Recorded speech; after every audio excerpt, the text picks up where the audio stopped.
Hello, and welcome back to Bloodborne. I am Sword Rush, and we are playing through the game, trying to beat all of the main game bosses and the DLC bosses. We are very, very close to the end. This is going to be one of the last episodes, most likely. You can see that I have 43,000 blood echoes. That's because we died to we died to Laurence, so that's the last DLC boss that we have. So we're going to try to go and beat him, but he has our, 13 million... Oh, man, I need to do this a little bit. I have the game volume up. Sorry, so he's holding up our, 16 million blood echoes. So I decided to go and power up a different weapon, because I was using the Beast Hunter safe, which is good enough, generally speaking, but...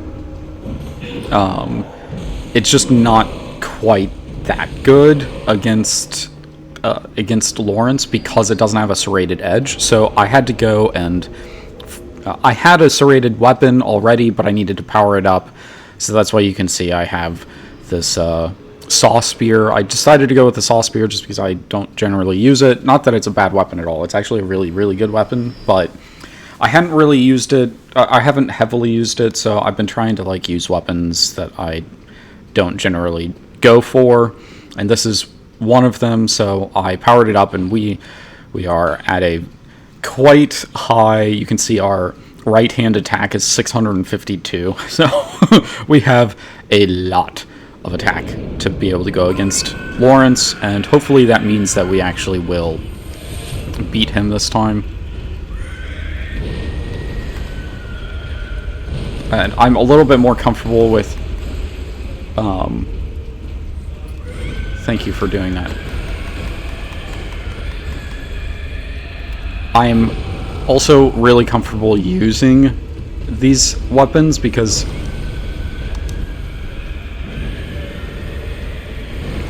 like I said, I've done a BL4 run, so...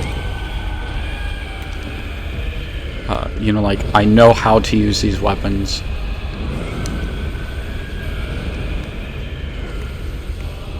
Oh man, it's gonna be... I'm not... I've used the Beast Hunter safe so much that I'm used to its ability to draw you in closer to an enemy, so I'm attacking way far away from where I'm supposed to be.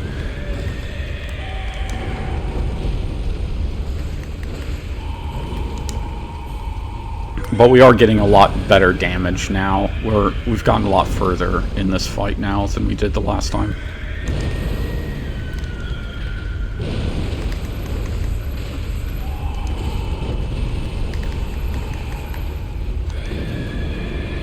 Ooh, that was pretty close. So now you can see I have 16 million, like I said.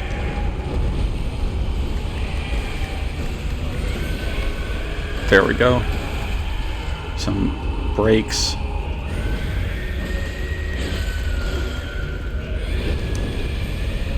Ha! Lots, much better damage here.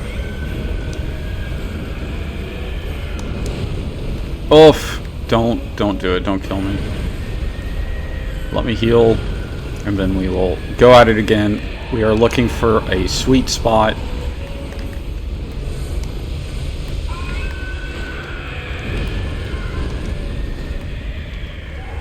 At about 3/4 of his health down, he starts doing,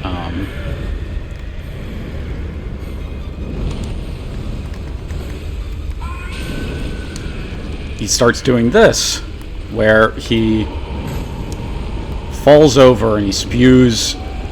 He loses half of his body and he spews out lava out of the backside of it. So the only way to do this... Oh my, that is a one-shot hit. Holy crap. Oh man, the only way to really get him is to go around in circles. Just keep drawing him into circles because it makes it a lot more difficult for him to be able to hit you. Don't really try to face him head on. At that point, his limbs do not break any longer. So you just have to bear through it and try to kill him. And just oh man. That's crazy.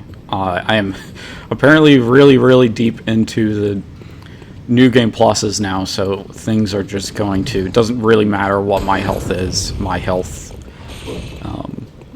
I will just get one-shotted by some guys, I guess.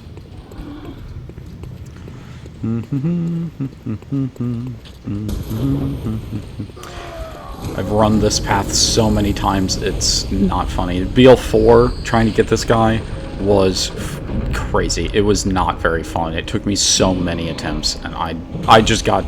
I think that was where I decided that I had had enough, I think was Laurence. I think that's when I finally turned around and was like... There were multiple times when I should have killed him, and I didn't, and I was like, this is unfair, and I can't handle it anymore, so I powered, like, that was... BL4, this was my BL4 run initially, so this is me powered up after doing BL4.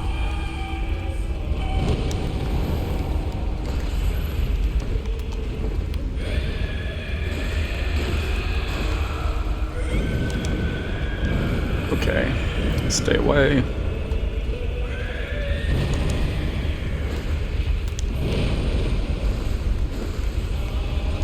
Get in on his butt there. Definitely his legs. I mean, the legs are kind of what I'm trying to aim for, but I'm not, like, always being able to get. Watch out for the explosions of fire that happen after the attack. There we go. Gotten in some good damage already, but we still need to get more damage in.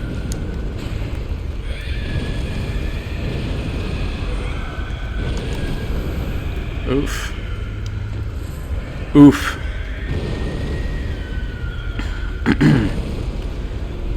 Yeah, I recommend if he's doing that smash attack, what I mean, the attack that he did where he smashes his hand into the ground and it causes fire to go everywhere. I do recommend being careful and not, if he's in front of you and doing it, then don't try to get through him. Just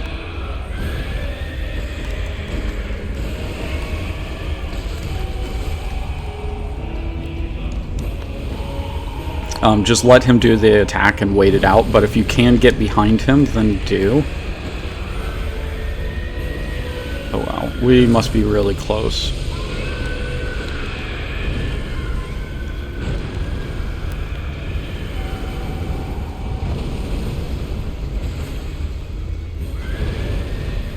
We must be really close to his second form here.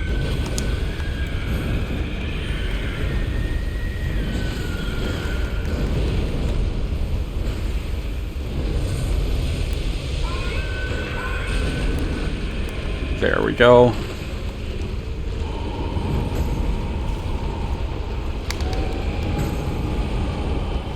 Okay, come on.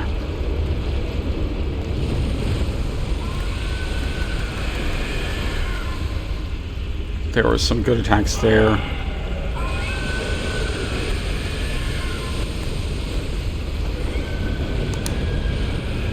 So he's going to do this. When he tries to chase you, you can see the lava. So just be careful of the lava.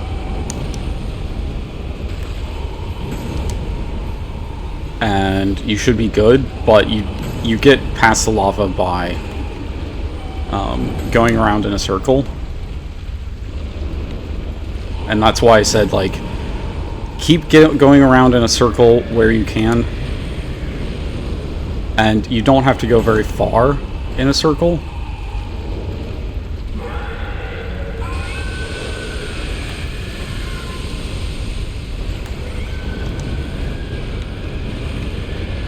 To be able to dodge it. Like, see, I'm going in a tight circle here to stay inside of the fire, but I'm basically just crawling. I'm at a crawling pace here.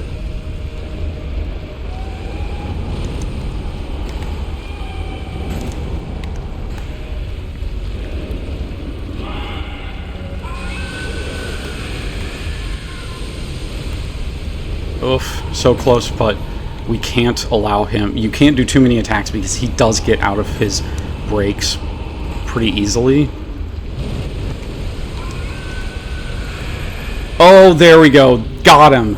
Sucker.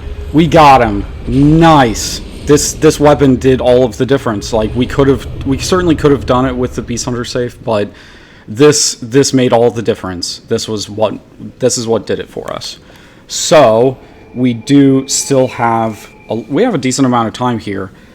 Let's finish up what we need to do with the rest of the game, because we do have to consume some items.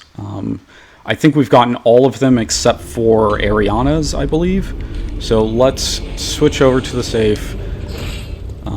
Let's go to the Cathedral Ward. This is where she's going to be. We have to consume these items before we finish the fight with Gearman.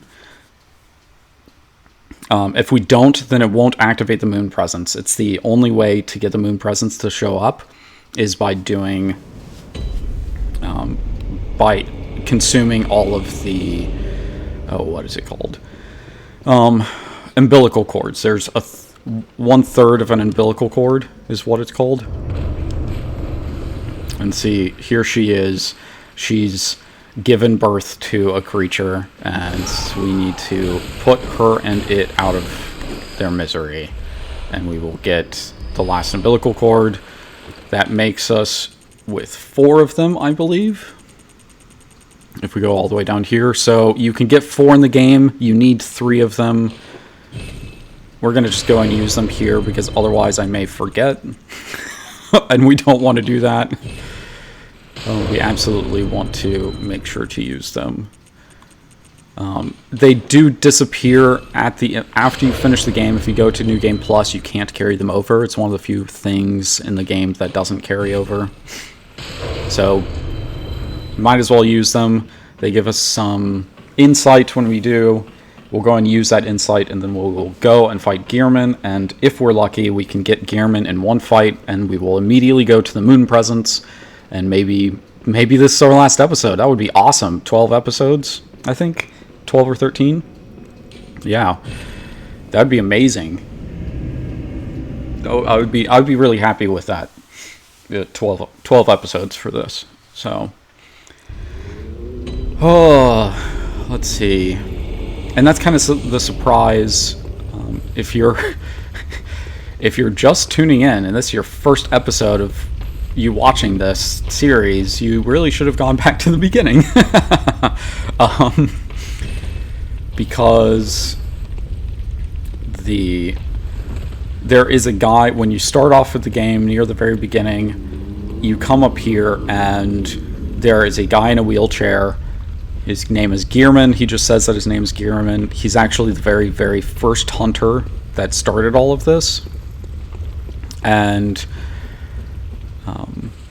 yeah, now we're going to face him in battle, because we aren't going to... You can get essentially your reaction to him right here gives you 2 different endings, and then if you consumed all of the umbilical cords, then you get a 3rd ending. So we talk to him here.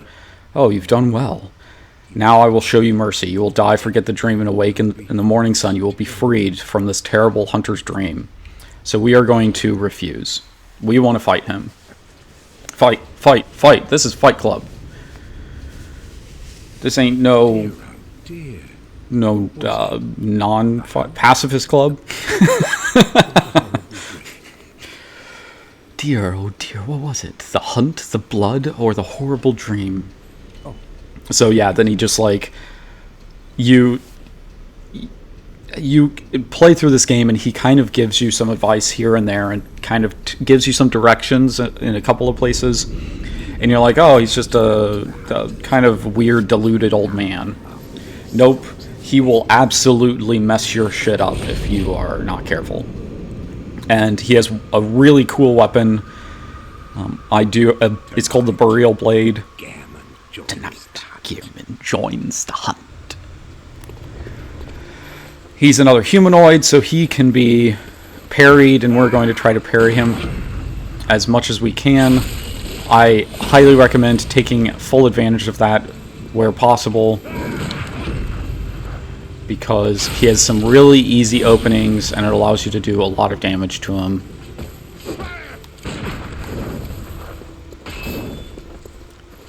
Then he can actually do the trick shot. His weapon was one of the was part of the reason that all of the hunters do trick shot stuff or trick weapon stuff is because of Gearman.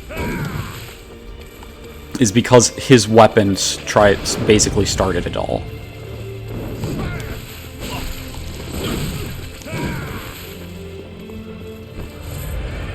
So just dodge his attacks, time very, like, have a good idea about what kind of things you want to do, and take advantage of whatever weapon you have.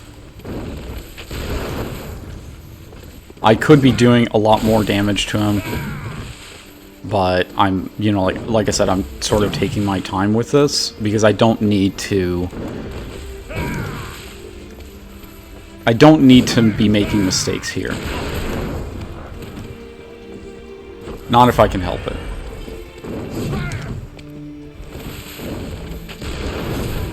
Oof.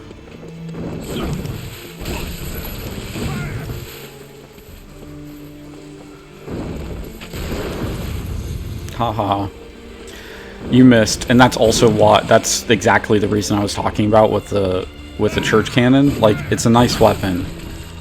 Why did you do a third hit there, but you did the gun the last time? That's weird. Oof. And this is also kind of weird that he's not switching his form to his other weapon, to the two-handed.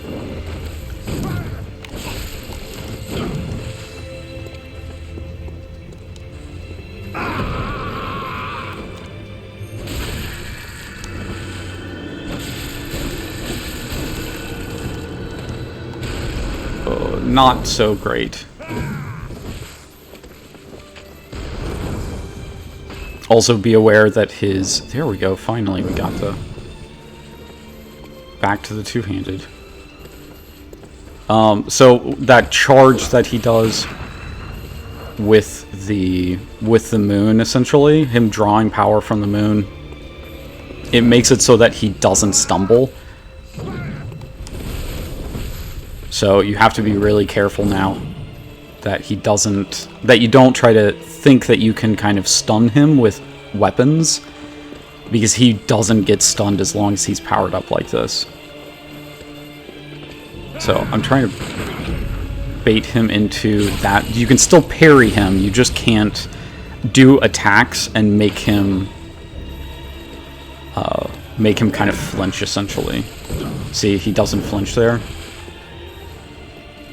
Oh, so his gun can do a spread, but if he kneels on the ground and pulls out his gun to shoot you, that's a powered-up shot that it parries you. No matter what you're doing, even if you're not attacking, it will parry you. So definitely make sure to dodge those attacks, because he can run up and get a visceral attack on you, and it's devastating. I mean, getting shot and stunned with the parry is already devastating enough, but... What? Come on.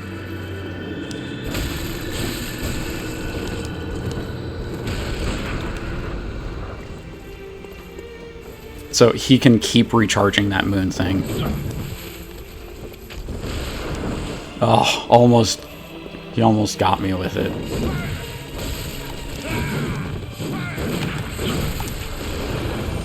Nope, don't do it. I was hoping to be able to get a parry on that, but apparently not. Oh.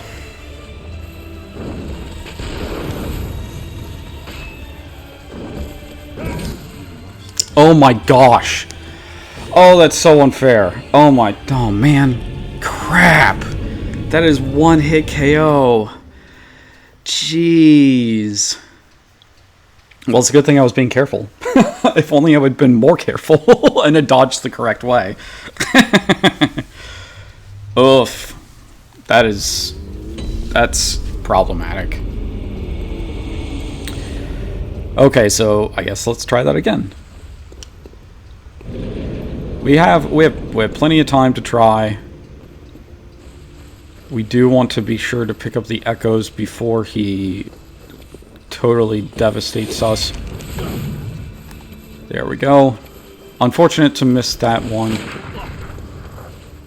Oof.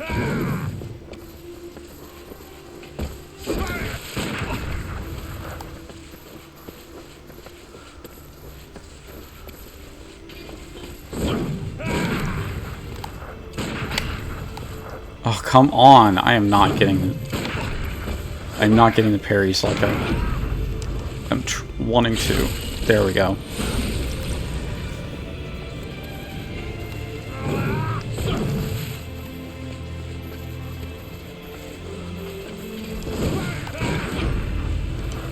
Haha!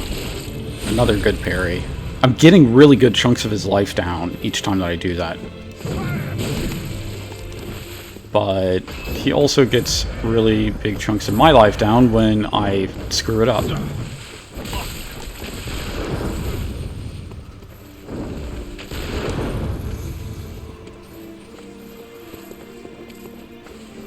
This area is a really big area, but it's really easy to get backed into things, so definitely keep an eye out and kind of have a little bit of self-awareness of where you are in the arena, so you don't get totally boned when you try to dodge something and instead you dodge into a wall.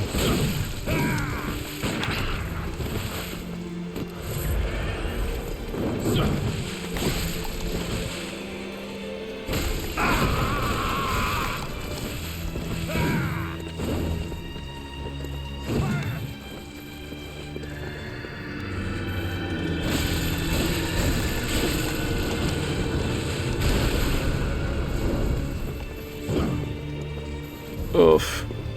People who are actually skilled at this game get him before he does this, and I am not that skilled. Holy crap. I need to get better at actually paying attention to that attack so that that doesn't happen again.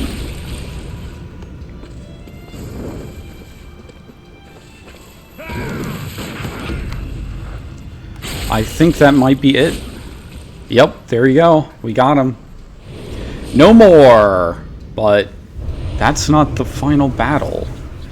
Nope. We have one more battle to go. We have the last boss of the game, the Moon Presence. This is the guy that I have a lot of ideas about what his purpose is and what he's doing, and his the Moon Presence's connection to other things. So if we didn't consume the umbilical cords, what would happen is he'd grab us, and then we would become the next Gearman, essentially. That's what that ending does. But because we have those umbilical cords, it recognizes us as another Great One, essentially. Which means that, yeah, so we have to fight it now because it rejected us. And by beating it, we will be able to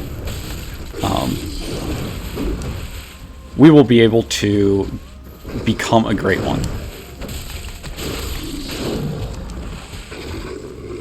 That also depends on us actually doing a good job with this fight, because the Moon Presence can screw us up as well. That's why I'm like trying to be careful about hitting him. We do a lot of damage with our regular attacks, it's just that it's really easy for him to deal us a bunch of damage by moving very quickly.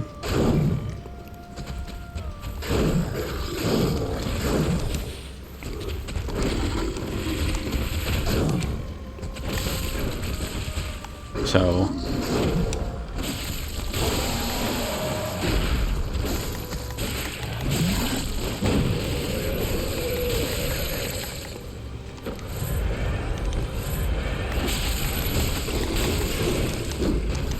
nope, don't do that. So this is essentially his second form now. When he does that blood attack, I don't know if you noticed, but he essentially took away all of our health. And if we get touched by that blood, we are going to be unable to heal. So we want to be sure not to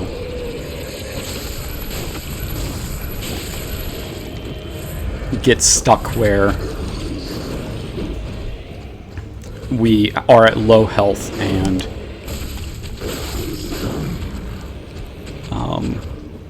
he can deal us a lot of damage, or he can try to attack us really quickly and we end up dying.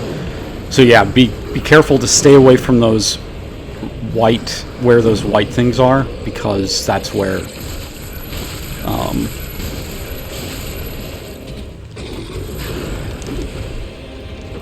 the white stuff, that's where the blood happens that stops us from being able to heal. Come on, get me backed out of a corner. Oof.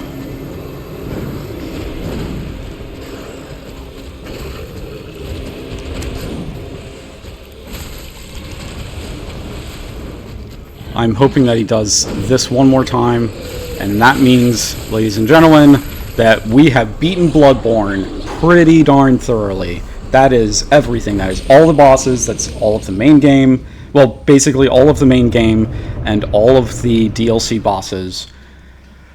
Man, that is so satisfying. Thank you all for watching through all of this. If you're seeing this, if this is your first time playing Bloodborne, please do give it a try.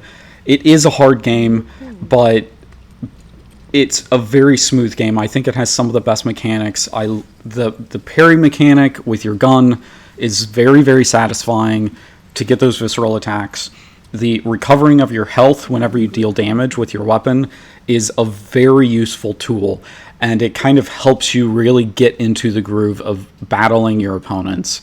So do give it a shot. Do give it a try. Unfortunately, I think it's still only on PS4 and PS5. Hopefully at some point that will be fixed. I almost want to guarantee that it's not going to. They have more likelihood of making Bloodborne 2 than they do of releasing the game on other platforms. So if you don't have one of those, I'm really sorry, but unfortunately that's the only way to play it. But if you do get a chance, I really recommend this game. I think it's one of the best games out there, new and old. It is one of my favorite games. I really love playing it. I've been saying that this is New Game plus like 7 or something like that. 6 or 7, I guess. I don't know. But I've played through the entire game, the main game and the chalices and the DLC, maybe upwards of 20 times now. I've played this game a whole lot because I really, really like it. So, I guess, again, I can put in comments about more of the lore stuff, especially with how I feel about the moon presence and its involvement in all of this. But for now, I'm definitely going to be paying attention to any of your comments that you leave, and I'll try to answer them. We're just going to kind of talk through these credits, though, because it'll go straight into the next new game. So, I guess I can ask you guys questions if you want to leave a comment on. You got to see a number of different weapons. You got to see the Holy Moonlight Sword. You got to see the Beast Hunter Safe, the Saw Spear, Rakuyo, which is the double sword that Lady Maria uses. Which that weapon, the reason that we know that she didn't really agree with the things that happened is because in the fishing hamlet, there's a place, a well, that you can crawl down into, and if you kill the enemies there, you get her weapon. She threw her weapon away in sort of protest for what was going on. So Rakuyo, and then we had the pizza cutter. And then the Simon's bow blade, which Simon is the guy that died in the fishing hamlet. The other hunter that we had been talking to throughout the DLC. His weapon is the bow blade. So there's a number of DLC weapons in that list, but then like the saw spear that we used near the end, that one is a regular game weapon. So I regularly use the saw cleaver, which is the difference between the two is that the saw cleaver just has kind of an extended regular type of attack for its trick form, but then the Saw Spear, its folded out version allows you to stab people, and you get sort of a piercing type of damage, which there's a number of different enemies that are really weak to it, and it can make it so that you just destroy them. And what do you think? If there's... I guess we didn't see Cost Parasite. You can turn it yourself into a squid with it. There is the Blades of Mercy. Oh, we didn't get to see the end of Eileen's storyline, but that's okay. Her weapons are known as the Blades of Mercy, and I think the fastest attack in the game is her blades. They're like really short kind of knives almost, and you can slash really, really quickly with them. And it's like the regular form is like a single blade, and then she kind of twists them and turns it into a dual wielding knife attack thing. So they're really cool. We didn't get to see Logarius's wheel, which I find it very, very amusing to use that one. Which is literally just like a wagon wheel that you bash your enemies to death with. Very satisfying and very goofy looking, but it has hyper armor, which means that while you're in the middle, like in the process of doing certain attacks with the Logarius wheel, they can't interrupt you. So they can damage you, but you won't stop with your attack, which means that you can, like, basically they can trap themselves into taking a really large amount of damage if they're not careful. And the transformed version of it does arcane damage. And you can essentially... It's like the wheel has a weird kind of multi-attack with it when it's transformed. And so you basically, like, spin the wheel onto your, like, against your enemy or whatever. And the spinning motion only does a small amount of damage, and I mean, it will be arcane damage, but it does a small amount of damage, except that it attacks multiple times in a row. So it does like four very short attacks in a row if you can nail your opponent with it, which means that you can really hurt somebody with the arcane version if you want to go. But it's a really good weapon for doing either just a strength build or a pure arcane build. So definitely give that a thought. We didn't do the Tonitrus, which is like a electrified mace. That's pretty cool looking. That's only just some of the weapons, but I would say that almost every weapon in the game has a use and can be useful. And so, don't feel like they're like one weapon. If you start playing, don't feel like any one weapon is absolutely better than another one. Just pick one, pay attention to the stats that it's based off of, that its attack is based off of. Like, for instance, yes, that final scene. Okay, so just a quick little thing here. If you look in the middle column and you look down at attribute bonus and attribute requirement, you can see that there's like an arm and then a hand, and then next to it is like a bullet hole and then a star. So that tells you what the weapon is good at, and each weapon will have different values in those four spots. So basically just pay attention to what those are and power up those stats, and it'll be solid. Just focus on one weapon when you're first starting the game, and you'll be good. Okay, so that really is it. That's all of Bloodborne. So thank you guys for watching, and I have a ton of other videos that you can dive into if you want to. I've done some other series. I have a Doom Eternal video that's really good that I really like. So, just kind of look around, and I will see you next time.